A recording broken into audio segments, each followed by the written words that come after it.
दो ऐसे पॉइंट आपको देता जाऊंगा, अगर वो आपने कर लिए तो चल जाता है। तो फार्मर को इसकी मैनेजमेंट का पता होना चाहिए कि इंजेक्शन कौन सा अच्छा है, ट्रीटमेंट कौन सी अच्छी है। लेकिन हमने कभी इस चीज़ पे नहीं सोचा कि इसको मैनेज किस तरह किया है। कोई पैसा नहीं उन पर खर्च होगा, आपके फार्म से मैस्टाइटिस कंट्रोल हो जाएगा, वो ही आपने खिलानी है। उसके बाद पहला पॉइंट आपको मैं देता चलो। पहला पॉइंट ये है कि आपने बात करते हैं अपने इन्वायरमेंट से। हमारा क्या चूना जो है ना, वो बिखेर दिया करे, वो फेंक दिया करे, उससे भी काफ़ी हद तक आधे घंटे तक खड़ा रहे, बैठे ना।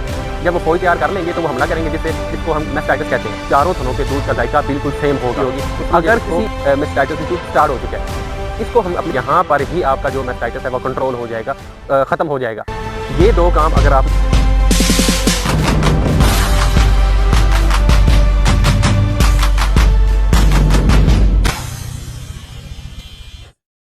अस्सलाम वालेकुम। आज हम बात करेंगे कि मैस्टाइटिस को किस तरह मैनेज किया जाए। हमें इस चीज़ का तो पता है कि अच्छे से अच्छा एंटीबायोटिक कौन सा है, हमें एज अ फार्मर भी पता है कि अच्छे से अच्छा इंजेक्शन कौन सा है इस मसले में। अगर मैस्टाइटिस हो जाए, थन सूज जाए, छिड़ियाँ आने लग जाएँ, हमें ये तो पता है कि इंजेक्शन कौन सा अच्छा है, ट्रीटमेंट कौन सी अच्छी है।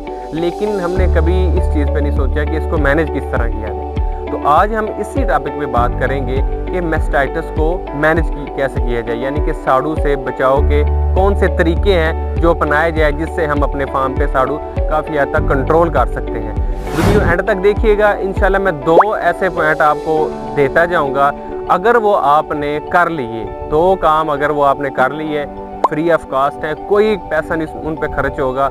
अगर वो काम आपने कर लिए तो इंशाल्लाह अल्लाह के हुक्म से आपके फार्म से काफ़ी हद तक मैस्टाइटिस कंट्रोल हो जाएगा।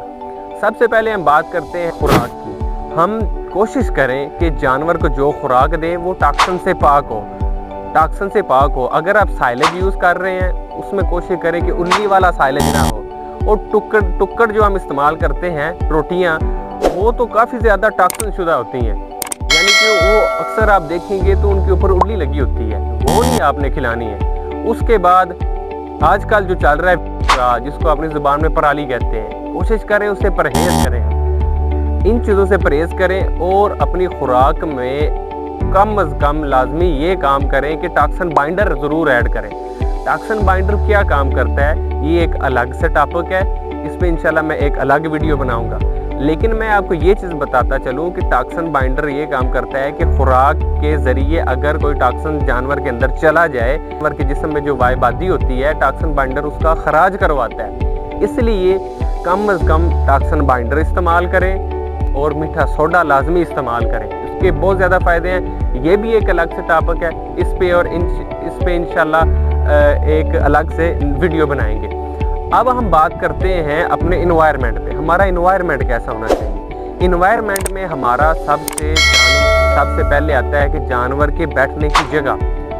कोशिश करें कि जानवर जहाँ बैठता है वो जगह खुश्क होनी चाहिए, गीली नहीं होनी चाहिए और साफ़ सुथरी होनी चाहिए। अगर जानवर खुश्क जगह पे बैठेगा तो उसको मैस्टाइटिस के मसाइल कम आएंगे। अगर गीली जगह पे या गंदी जगह पे बैठेगा तो मैस्टाइटिस के मसाइल ज़्यादा आएंगे। उसके बाद कोशिश करें कि जिस जगह जानवर बैठता है, जिस जगह जानवर की पीछे वाली साइड आती है, उस जगह पे बुझा हुआ चूना जो है ना वो बिखेर दिया करे, वो फेंक दिया करे। उससे भी काफ़ी हद तक मैस्टाइटिस कंट्रोल हो जाता है। अब बात करते हैं अपने उन दो पॉइंट्स की जो मैंने आपको बताए थे कि वो दो पॉइंट्स कौन से हैं जिनको हम अप्लाई करने से काफ़ी हद तक मैस्टाइटिस कंट्रोल कर सकते हैं। पहला पॉइंट आपको मैं देता चलूँ। पहला पॉइंट ये है कि आपने इस चीज़ की तसल्ली करनी है कि जानवर चवाई के बाद आधे घंटे तक खड़ा रहे, बैठे ना। होता ये है कि जब हम जानवर की चवाई करते हैं और 10-15 लीटर दूध निकालते हैं, 20 लीटर दूध निकालते हैं, सादी ज़ुबान में बताता हूँ, जो थनों का सोमा होता है ना, जिसको हम सोमा कहते हैं, वो आधे घंटे तक, पौने घंटे तक खुला रहता है, जहाँ से दूध निकलता है। आधे घंटे तक जब वो खुला रहता है, अगर आधे घंटे के अंदर जानवर बैठ जाएगा तो नीचे मौकापरस्त जरासीम वो उस रास्ते से अंदर चले जाएंगे, हवाने में अंदर जाके अपनी फ़ौज तैयार करेंगे। जब वो फ़ौज तैयार कर लेंगे तो वो हमला करेंगे, जिसको हम मैस्टाइटिस कहते हैं। इसकी कोशिश करनी है कि जानवर आधे पौने घंटे तक ना बैठे। एक जानवर जब 20-25 लीटर दूध देता है तो उसको वीकनेस फील होती है, कमज़ोरी की वजह से वो रिलैक्स होना चाहता है, इसलिए वो बैठना चाहता है। इसलिए वो जल्दी बैठने की कोशिश करता है। आपने क्या करना है, आपने जानवर की चवाई के बाद फ़ौरन आगे या फ्रेश चारा रख देना है या वंडा रख देना है। आपका जानवर पौना या आधा घंटे तक खड़ा रहेगा, जिसकी वजह से आपके जो मैस्टाइटिस के इशू हैं वो काफ़ी हद तक कंट्रोल हो जाएंगे। अब चलते हैं दूसरे पॉइंट की तरफ। देखिए, हम मिल्किंग डेली करते हैं, चवाई रोज़ाना करते हैं। हमने करना ये है कि हर हफ्ते बाद या तीसरे दिन हम जब चवाई करते हैं, जानवर की मिल्किंग करते हैं, तो सबसे पहले हमने चारों थनों का जायका ऐसे हाथ के ऊपर धार लेके उनका जायका चेक कर लेना है। जायका चेक क्यों करना है? चेक इसलिए करना है, अगर जानवर को मैस्टाइटिस नहीं है तो उसके चारों थनों के दूध का जायका बिल्कुल सेम होगा। अगर किसी एक का जायका भी मुख्तलिफ होगा, नमकीन होगा या कड़वा होगा या दूध से स्मेल आ रही होगी, तो समझे उसको मैस्टाइटिस इशू स्टार्ट हो चुका है।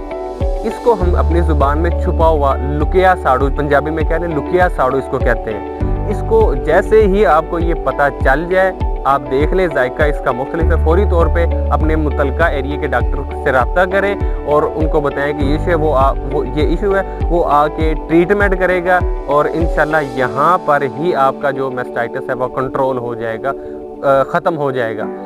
ये दो काम अगर आपने कर लिए तो यकीन जाने काफ़ी हद तक आपके फार्म से मैस्टाइटिस कंट्रोल रहेगा। देखें, डॉक्टर से पहले हमारा फार्मर बीमारी तक पहुंचता है। डॉक्टर से पहले हमारे फार्मर को पता चलता है कि जानवर को मैस्टाइटिस आ गया कि नहीं आ गया। पता कैसे चलता है? दूध कम हो गया, छिड़ियाँ आने लग गई हैं, उसके अलावा दूध की रंगत चेंज हो गई है, स्मेल चेंज हो गई है, अजीब किस्म की स्मेल आ रही है। तो इसलिए अगर फार्मर को पहले पता चल जाता है तो फार्मर को इसकी मैनेजमेंट का पता होना चाहिए। जी, तो ये थे 2-3 पॉइंट जो मैंने आपको बताने थे। कोशिश करें कि ये वीडियो दूसरे फार्मर तक शेयर करें ताकि उन तक भी ये इन्फॉर्मेशन पहुंच जाए। कोशिश करें इन बातों पे अमल करें और मैस्टाइटिस से जान छुड़वाएं। अगर इन बातों पे आपने अमल कर लिया तो काफ़ी हद तक मैस्टाइटिस कंट्रोल रहेगा। अब तक के लिए इतना ही। आज के लिए मुझे इजाज़त दीजिए, मिलते हैं अगली वीडियो में। अल्लाह हाफिज़।